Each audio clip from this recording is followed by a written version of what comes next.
கனிமொழியின் சந்தனமுல்லை பாகம் 3. கோடாங்கியிடம் அருள்வாக்கு கேட்ட பொதுமக்கள், ஐயா, நீங்கள் கூறுவதெல்லாம் சரிதான். ஆனால் இருள் சூழும் நேரம் ஆரம்பித்தவுடன் அந்த ஆன்மா ஊருக்குள் வந்துவிடுமே. நீங்கள் பயம் கொள்ள வேண்டாம். சில மணி நேரம் என்னால் ஆன்மா வராமல் தடுக்க முடியும். அதற்குள் நீங்கள் இந்த ஊரில் இருக்கும் ஒவ்வொருவரும் வீட்டிலிருந்து ஒரு குடத்தில் தண்ணீர் கொண்டு வர வேண்டும். அந்த குடம் முழுவதும் தண்ணீர் நிரம்பியிருக்க வேண்டும். தண்ணீர் கீழே சிந்தக்கூடாது. மஞ்சள், குங்குமம், வேப்பிலை, கொஞ்சம் மல்லிகைப்பூ இதையெல்லாம் அந்த குடத்தில் இருக்க வேண்டும்.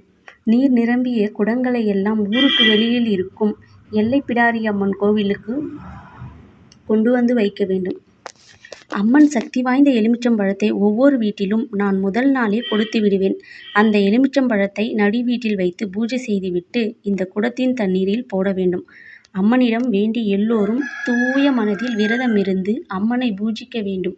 யாரும் அசைவம் சாப்பிடக்கூடாது. அதே வேளையில் ஊர் பொதுமக்கள் யாவரும் தூங்காமல் வீட்டிலேயே கண்விழிக்க வேண்டும். அம்மன் பாடலை பாடிக்கொண்டிருங்கள்.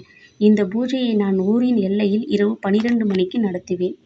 எக்காரணத்தை கொண்டும் என்ன சத்தம் கேட்டாலும் யாரும் அங்கு வரக்கூடாது. அந்த பேயை நான் எனது மந்திரக்கட்டுக்குள் அடக்கி இந்த ஊர் மக்களின் துன்பத்தை நான் போக்குவேன் என்று கூறினார்.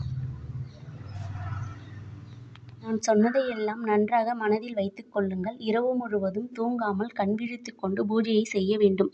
ரொம்ப நன்றி ஐயா, எங்களால் முடிந்த தொகையை உங்களுக்கு தருகிறோம் என்று ஊர் பொதுமக்கள் கூறினார்கள்.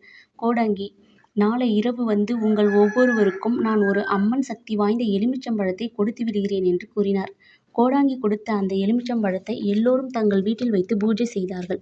சின்ன பிள்ளைகள் விளையாடி கொண்டிருக்கும் பொழுது நடுவீட்டில் இருந்த எலுமிச்சம்பழத்தை பார்த்தனர். டேய் அருண், அங்க பாருடா, நடுவீட்டில் எலுமிச்சம்பழம் வைத்திருக்கிறார்கள். ஆம், நாம் ஜூஸ் போடலாமா? ஜூஸ் குடிச்சா சளி பிடிச்சுக்கும் என அம்மா கூறியிருக்கிறார்கள். அதெல்லாம் ஒண்ணுமில்லை. நீ எலுமிச்சம்பழத்தை எடுத்து 2ஆக அரிந்து கொண்டு வா. நான் போய் சீனி கொண்டு வருகிறேன் என்று சொன்னான். அருண் கொண்டு வந்த எலுமிச்சம்பழத்தை ஜூஸ் போட்டு கணேஷும் அருணும் குடித்து விட்டார்கள்.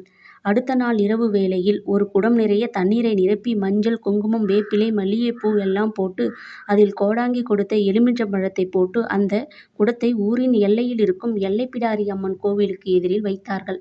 தமையேந்தி, என்னங்க இங்க வாங்க. என்ன தமையேந்தி, என்ன ஆச்சு? எல்லோரும் குடத்தை எடுத்துக்கிட்டு கோவிலுக்கு போயிட்டாங்க. நீ என்ன இன்னும் இங்கே இருக்க? நடுவீட்டில் வச்ச எலுமிச்சம்பழத்தை காணுங்க. ஏய், என்னடி சொல்ற? எலுமிச்சம்பழத்தை காணோமா?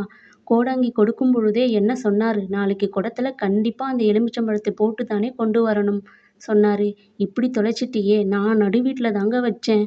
எங்க போச்சுன்னு எனக்கே தெரியல. அருணை வேணா கேட்டு பார்க்கலாமா? நம்ம பையன் எலுமிச்சம்பழத்தை எல்லாம் வச்சு விளையாட மாட்டான்டி.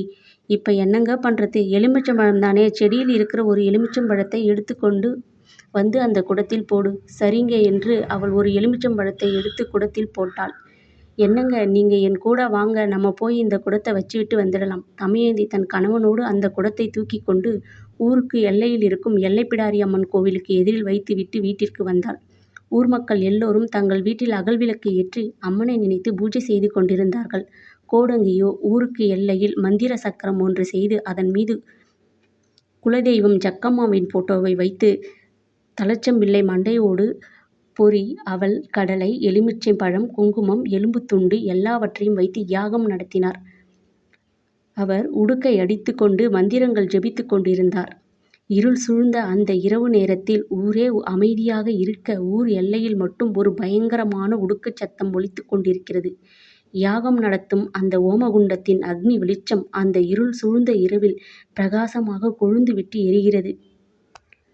அவன் 4 திசையிலும் எலுமிச்சம்பழத்தை அறுத்து ஒரு மந்திரக்கட்டு போட்டு வைத்துள்ளான். அதிக சக்தி வாய்ந்த ஒரு தகட்டை பேயை அடக்கும் மந்திரங்களை எழுதி அந்த தகட்டில் தலச்சம்பிள்ளை மண்டவோட்டை உருவாக்கப்பட்ட மையை தடவினான். அந்த தகட்டை மந்திர சக்கரத்தில் வைத்தார். ஓம் க்ரீம் க்ளீம் ஜக்கம்மா பெயரை கூறிக்கொண்டே அவர் வைத்திருந்த பொருட்களையெல்லாம் ஓரிடத்தில் தூவிவிட்டார். அங்கே ஏற்று வைத்த அகல் விளக்கு மெல்ல மெல்ல காற்றில் அலைமோதிக் கொண்டிருக்கிறது. தொடரும்.